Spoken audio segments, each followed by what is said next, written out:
Stock Market Weekly Update, where I share my personal opinion and insight of what's happening in the Philippine stock market and all other markets around the world. If you want exclusive investing related contents in the Philippine stock market, check the pinned comment. So this one is for June 22 to 26. Title: The Structural Pivot, Repricing Asset Amid the War Premium and IPO Whisper. Ang tanong, kakaroon ba ng sentiment ngayon sa Philippine stock market? Mamaya, makikita natin. But first, commodity check muna, yung sinasabi nilang war premium. So, unti-unti or tuloy-tuloy pa rin bumabagsak ang crude oil. Pag nagpatuloy to, kahit sabihin mong mahina yung Q2 ng madaming companies, I think re-rebound sila most definitely Q3, Q4 kung magpatuloy itong downtrend ng crude oil. Gold medyo nagba-bounce, pero for the past few months magba-bounce siya tapos magda-downtrend ulit. Coal wala na, bagsak na siya, gawa ng bumagsak na yung crude oil, so nawalan na siya ng sentiment ulit. And lastly, you have nickel na bumagsak siya kasama ng gold. So nag-rebound na yung gold. Baka eto, baka mag-rebound din. Pero naglabas kasi ng news yung Indonesia. Nabasa ko siya, I think, eto pala, ayan.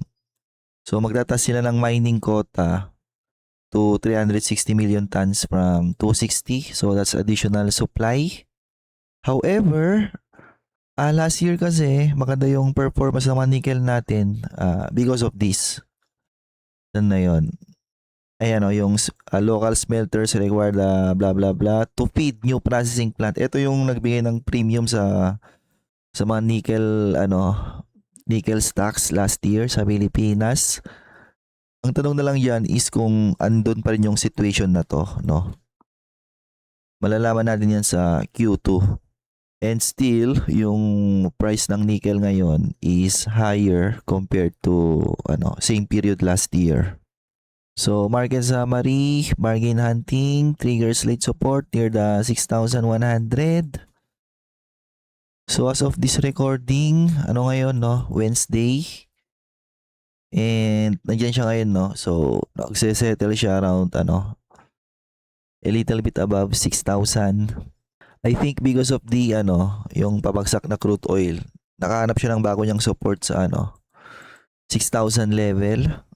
Institutional capital, spent early trading session, paring down allocations, blah blah blah.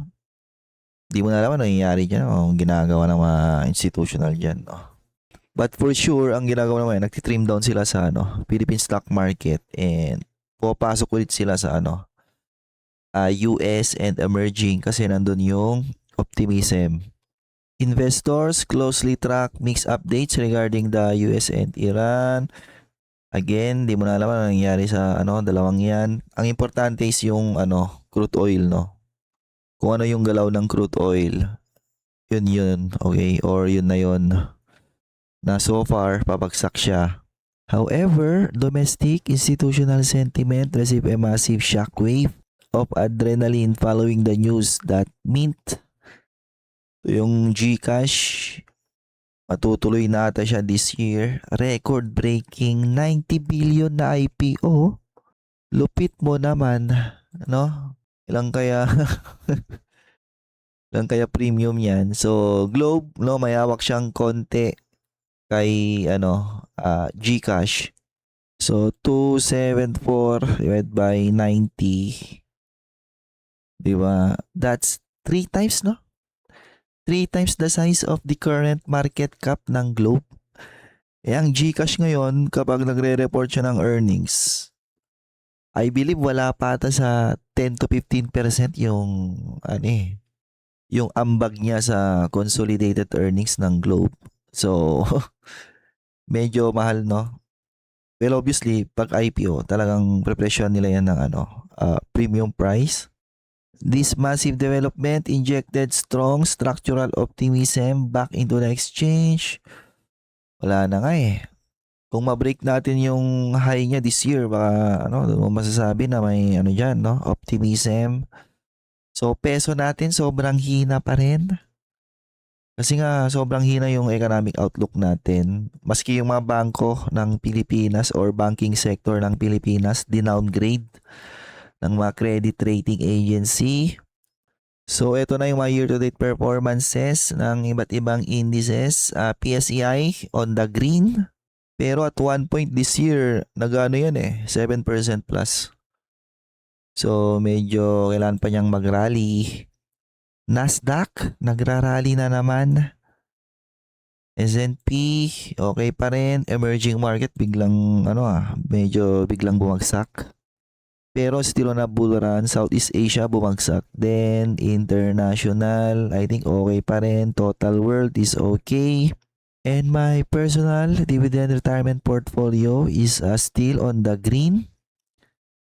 Outperforming PSEI but underperforming sa lahat ng indices na nandito at least this year. Pero since 2021, nag-underperform lang ako kay Nasdaq. Na si Nasdaq since 2021, nakailang bull run na yan. Pilipinas since 2021 wala siyang bull run, no? Even kahit sabihin mong 10% lang na return, wala. So I think pag nag-bull cycle din ang Philippine stock market, eventually I think i-outperform ko rin yan, no? Or bumagsak yung kanyang performance around 15%, ayun so in-outperform ko na siya. And yung dividends ko upon checking on a trailing 12-month basis, still outperforming last year. So unti-unti pa rin siyang gumagapang ng gumagapang. And being reinvested, and once na mag-materialize yung mga mga ina-accumulate ko, I think gagawa ulit yan ng outperformance. So blue chip and large cap stories, AEV, ba't magrarally to? Maliban na lang kung maganda yung i-report ulit ni Union Bank. So yes, nagrarally nga siya, no? Kasi kung maganda yung performance ni Union Bank, Aboitiz Power, kahit sabihin mong stable lang, I think undervalued ang AEV. URC, foreign fund accumulation daw. So kung tuloy-tuloy yung rebound or pagbagsak ng crude oil, malamang magre-rebound to or may potential to na mag-rebound Q3, Q4, at least yung kanyang performance, no? So nagsisettle na siya around 60 something, baka yan na yung bottom niya. MPI wag, delist na to. So SCC, volatile swing actions, while energy prices move sideways. So wala na, bagsak na ulit yung coal. Yung kanilang power segment remains questionable kasi laging may downtime yung kanilang power segment. And syempre yung kanilang coal contract bidding, kung hindi sila manalo doon, I think it's over for SCC in the short term. GT Cap, selective financial interest, dominant domestic automotive. Wala to, no? I think mag-struggle lang Toyota Philippines moving forward. I think unti-unti silang kinakain ng BYD. Okay. So sentiment niya not that good, and dividend niya kapiranggot lang din naman So doesn't matter. Monde, attractive defensive retail buying.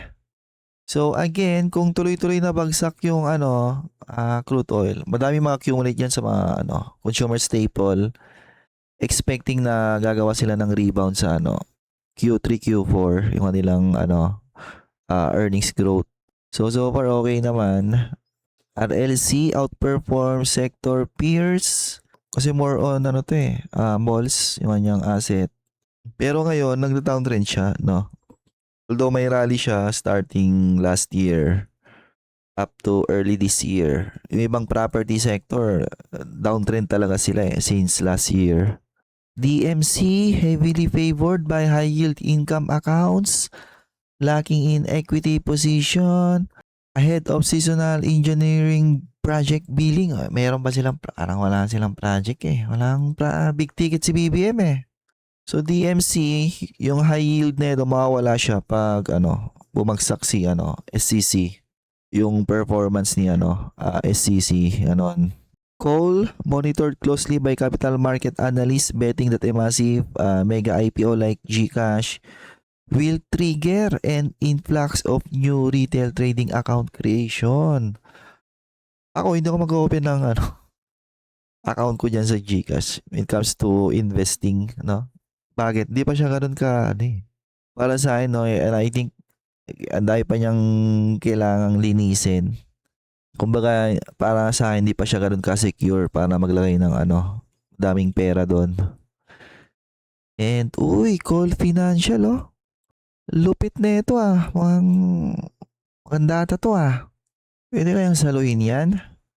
Yun yung tanong dyan. Number 10, CNPF. Maintained an upward structural trend as lower global tin and commodity packaging, blah, blah, blah. So again, consumer staple stock. Maring pangit yung kanilang Q2.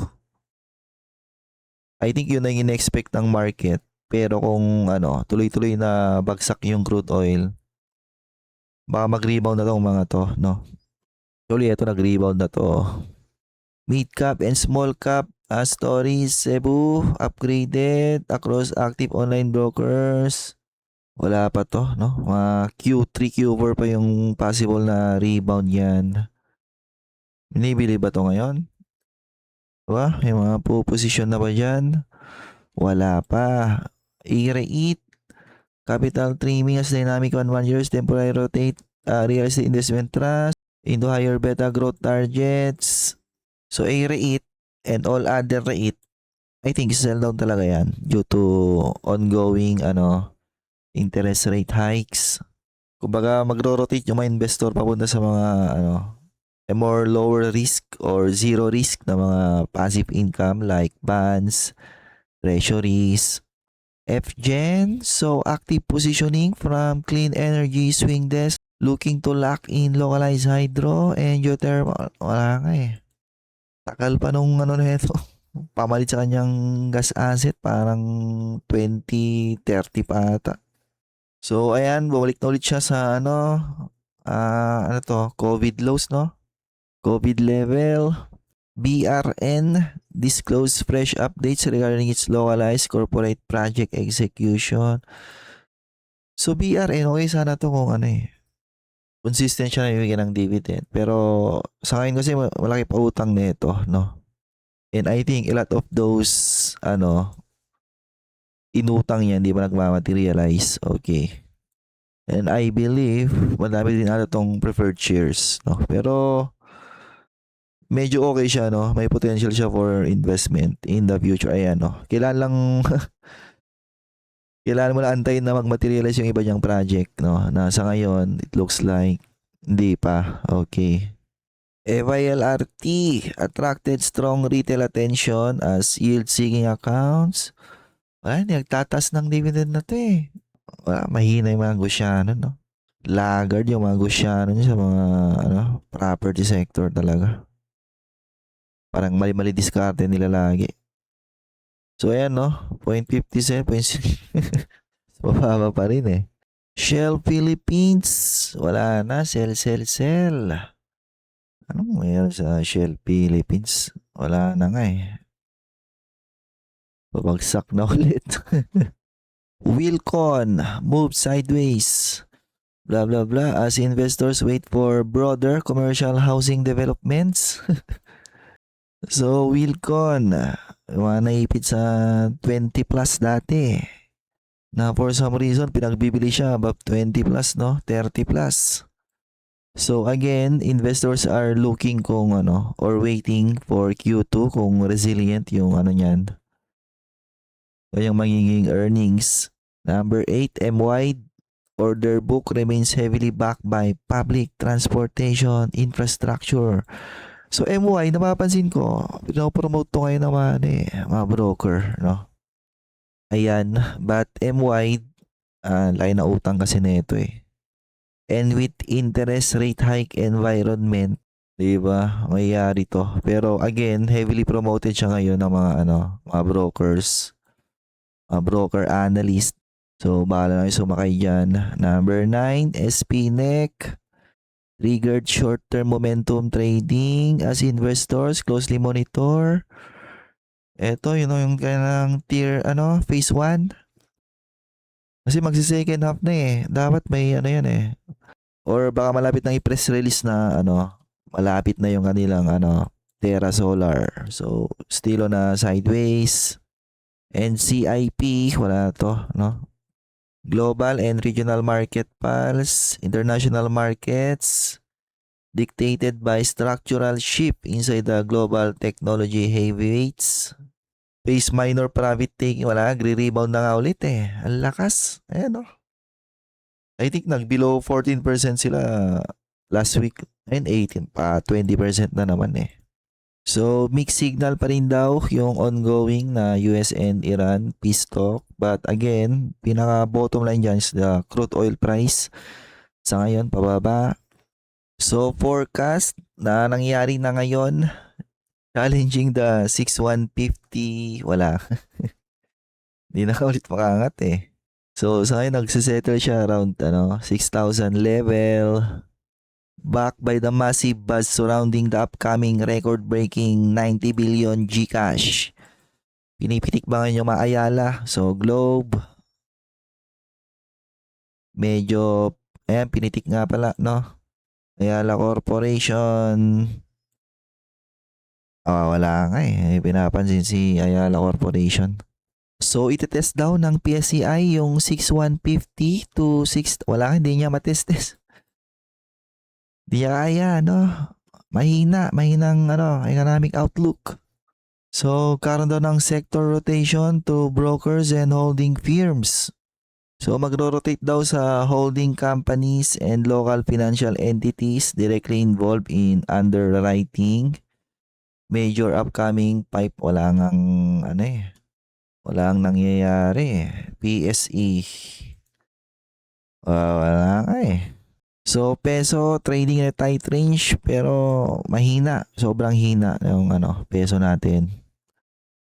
That's because of the bad economic outlook ng Pilipinas.